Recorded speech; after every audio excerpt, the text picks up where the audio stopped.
Hello बच्चों, now we are going to study about the fifth kind of sentence.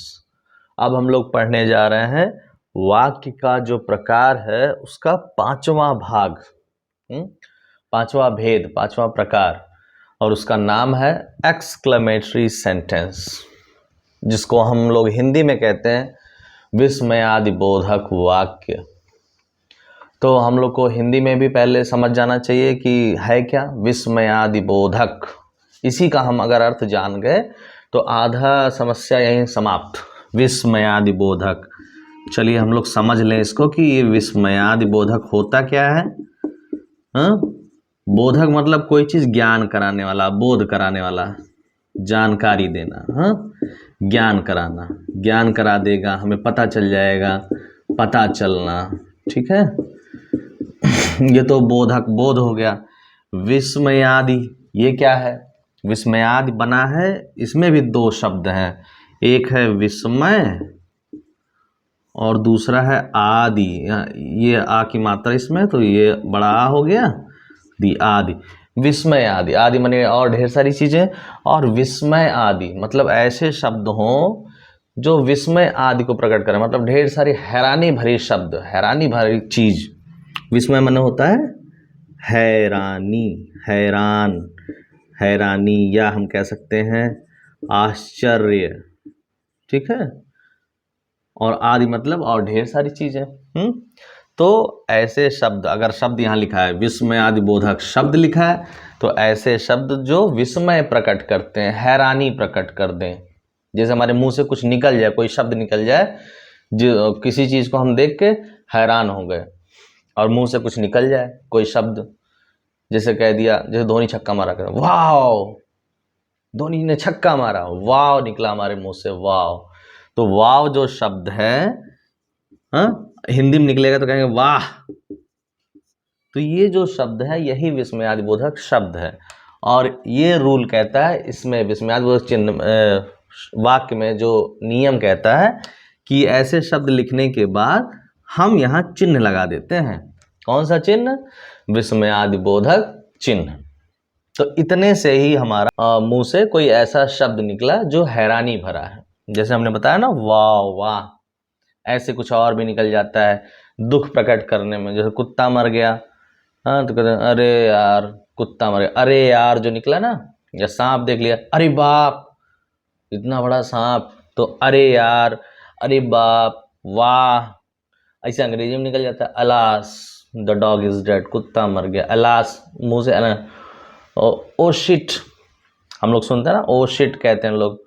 तो ये सब जो हैरानी भरे शब्द, चौंक करके जो शब्द निकल रहे हैं छोटे छोटे टुकड़ों में, इतना बड़ा बड़ा, उसी को हम कहेंगे कि ये विस्मयादिबोधक शब्द है। और उससे जो सेंटेंस बन गया और ये लग गया विस्मयादिबोधक चिन्ह, उसी को देख के हम बता देंगे कि ये एक्सक्लेमेटरी सेंटेंस है। थोड़ा सा अंतर है वो ऑप्टेटिव सेंटेंस जो पढ़े हम और एक्सक्लेमेटरी। क्या अंतर है कि उसमें में से शुरू हो रहा था, हम लोग इच्छा प्रकट कर रहे थे, प्रार्थना कर रहे थे, आशीर्वाद दे रहे थे। यहाँ पर भी चौंक करके बोले जा रहे हैं, लेकिन एक कोई शब्द बोला जा रहा है, ज़्यादातर शब्द आ रहा है उसके बाद ही लगा दे रहे हैं, सेंटेंस के अंत में यहाँ नहीं लगा रहे हैं। लेकिन कुछ वाक्य ऐसे भी आते हैं जो वाक्य के अंत में लगाएंगे, लेकिन वहाँ पर ये सब नहीं रहेगा, जो छोटे छोटे शब्द नहीं रहेंगे, वो क्वेश्चन वर्ड से शुरू हो जाता है। जैसे कहते हैं कितना सुंदर बगीचा है, हाउ, या what a beautiful garden, how good you are, तुम कितने अच्छे हो। यहाँ प्रश्नवाचक नहीं हो रहा कि तुम कितने अच्छे, हम पूछ नहीं रहे हैं, हम हैरानी से प्रकट कर रहे हैं कि हाँ वो बहुत अच्छा है, इसीलिए हमारे मुंह से निकल रहा है कि वो कितना अच्छा है। How the beautiful garden is, कितना सुंदर, what a beautiful garden, how नहीं।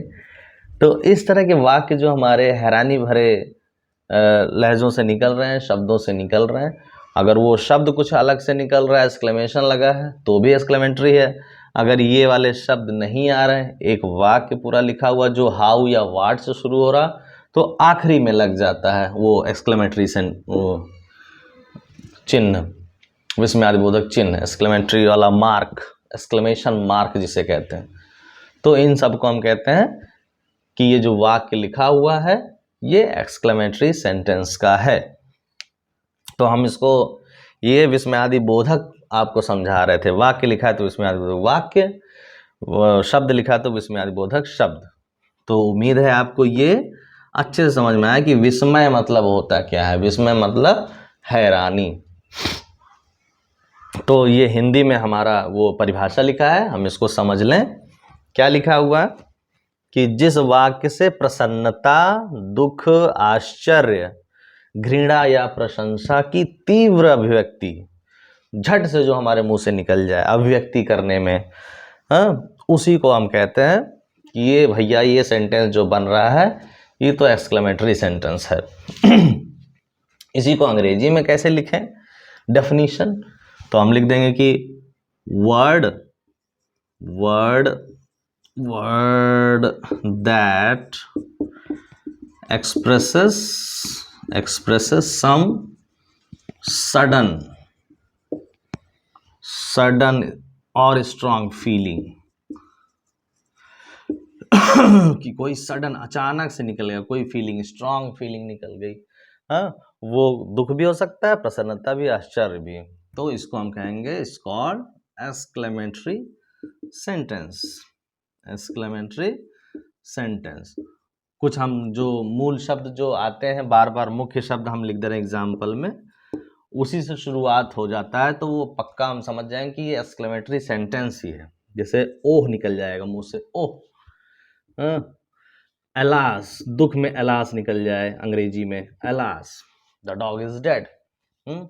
वाओ, ये सारे शब्द हैं। ब्रेवो, बहादुरी से जब कुछ लड़ा जाता है तो ब्रेवो हो जाता है, उफ, आह। ये तमाम सारे चीज हैं। तो ये तमाम सारे शब्द हैं जिससे हमें पता चल जाएगा कि ये जो वाक्य में जो शामिल हुआ ये पूरा वाक्य ही हमारा एक्सक्लेमेटरी सेंटेंस है। तो चलिए हम कुछ एग्जाम्पल भी देख लेते हैं। एग्जाम्पल देख लेते हैं एक्सक्लेमेटरी सेंटेंस का। जैसे हमने ये सारे बताए, इनसे बना दिया जाए। सडन फीलिंग और स्ट्रांग फीलिंग इसमें आती है। जैसे हमने ओह से लिख दिया, oh, look at the moon, look at the moon, आखिरी में फुल स्टॉप। तो ओह जो है यही शब्द आया है, ये विस्मयादिबोधक शब्द है। इसके बाद लग गया एक्सक्लेमेटरी मार्क, एक्सक्लेमेशन मार्क। इसी की वजह से ये पूरा सेंटेंस हमारा कहलाएगा कि ये एक्सक्लेमेटरी सेंटेंस है। ओह लुक एट द मून, हैरानी भरा लहजों में हमने कह दिया। हाँ, हैरान होकर बोले ओह कितना प्यारा है चांद। हाँ, लुक एट द मून, चांद को देखो। तो देख रहा है हैरानी से, प्यारा लग रहा है तो हैरानी से देख रहा है। और वाव लिख दो, वाव, दैट्स ग्रेट, वाह, बहुत शानदार, बहुत अच्छा, दैट्स ग्रेट, बहुत अच्छा, बहुत शानदार। तो वाव निकला और एक्सक्लेमेशन मार्क लगा दिया। तो इन शब्दों की वजह से हमारा हो रहा है कि ये एक्सक्लेमेटरी सेंटेंस है। Alas, the dog is dead, तो कुत्ता मर गया तो हम दुख प्रकट करें, अलास, उसके लिए अलास लिखते हैं अंग्रेजी में। जो हम लोग ओह बोल देते हैं, अरे बाप, चौंक करके कुछ बोला जाए, या जीत की खुशी में हम बोलते हैं hurrah, hurrah, we have won the match, हम लोग मैच जीत गए, वी हैव वॉन द मैच। तो हुर्रे जो निकला, ये हुर्रे जो शब्द है वो विस्मयादिबोधक शब्द है। इसके बाद ये भी लगा है तो ये पूरा सेंटेंस हमारा कहलाएगा एक्सक्लेमेटरी सेंटेंस। तो इसी तरह से और भी हैं तमाम सारे। या जैसे हम लिख दें वेल डन माय बॉय, तो well done, well done my boy, ये लिख दिया, ये भी हो गया, बहुत अच्छे, बहुत खूब। हाँ, तो ये तो कुछ ऐसे कॉमन हो गया एक्सक्लेमेटरी सेंटेंस की, ये शब्द देख करके और एक्सक्लेमेशन मार्क देख के हम जान गए। लेकिन हमने एक चीज़ और बताया कि कभी कभी ये शब्द नहीं आते तो उनके लिए क्या, वो कैसे पता करेंगे ये एक्सक्लेमेटरी सेंटेंस है। तो वैसे सेंटेंस होते हैं जो अक्सर हाउ से या वाट से शुरू होते हैं, हैरानी भरे वाक्य होते हैं, और लास्ट में जाके यहाँ पर लगता है एक्सक्लेमेशन मार्क। कैसे? जैसे लिख दिया व्हाट ए ब्यूटीफुल गर्ल, चलिए हम गर्ल नहीं लिखेंगे, garden, what a beautiful garden it is, what a beautiful garden it is, और आखिरी में लगा दिया एक्सक्लेमेशन मार्क, कि कितना प्यारा बगीचा है, कितना सुंदर उपवन है। हैरानी भरे लहजों में हम कह रहे हैं, शब्दों में कह रहे हैं, वाक्य में कह रहे हैं, और आखिरी में ये लगा है, इसलिए ये एक्सक्लेमेटरी है। नहीं तो हम लोग क्या करते हैं, वर्ड देखते ही कहते थे कि अरे ये तो क्वेश्चन वाला है, हाउ ब्यूटीफुल यू आर, तुम कितने सुंदर हो, how beautiful, how beautiful you are. तो हाउ देख के, वाट देख के हमें ये नहीं चौंकना कि तो क्वेश्चन वाला है, इंट्रोगेटिव सेंटेंस है। ये इंट्रोगेटिव सेंटेंस नहीं है। इंट्रोगेटिव सेंटेंस होता तो वाट, हाउ ये सब तो लगता, और आखिरी में क्वेश्चन मार्क लगता, ये लगता ऐसा, लेकिन ये नहीं लगा है। ये लगते ही हम समझ गए कि ये एक्सक्लेमेटरी में है। ये समझेंगे और ये देखेंगे कि वाट से शुरुआत हो गई, तो ऐसे शब्दों के बाद लग जाएगा। या अगर ये सारे शब्द ऐसे नहीं है कि जो हैरान से तुरंत कोई छोटी सी शब्द निकल रहे, तो ऐसा सेंटेंस रहेगा, आखिरी में लगा रहेगा, और वो वाट या हाउ से स्टार्ट हो सकता है। तो इन सारे एग्जाम्पल से आपको समझ में आया होगा कि एक्सक्लेमेटरी सेंटेंस क्या है। तो बार बार इसको देखिए, समझिएगा, तभी और अच्छे से समझ में आएगा। तो हमारा पांचों जो काइंड्स ऑफ सेंटेंस था वो यहाँ पर समाप्त होता है। आप अच्छे से, बढ़िया से इसको बार बार देखिए, कॉपी में नोट डाउन करके अच्छे से समझ लीजिए। जिसको हम लोग कहते हैं काइंड्स ऑफ सेंटेंसेस, वाक्य के प्रकार।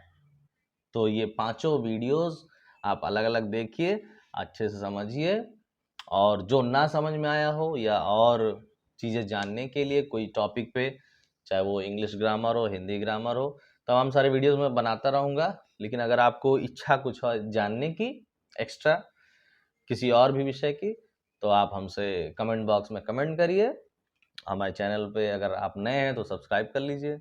मैं मिलता रहूँगा, फिर आऊँगा अगली वीडियो में। That's all for today, bye bye.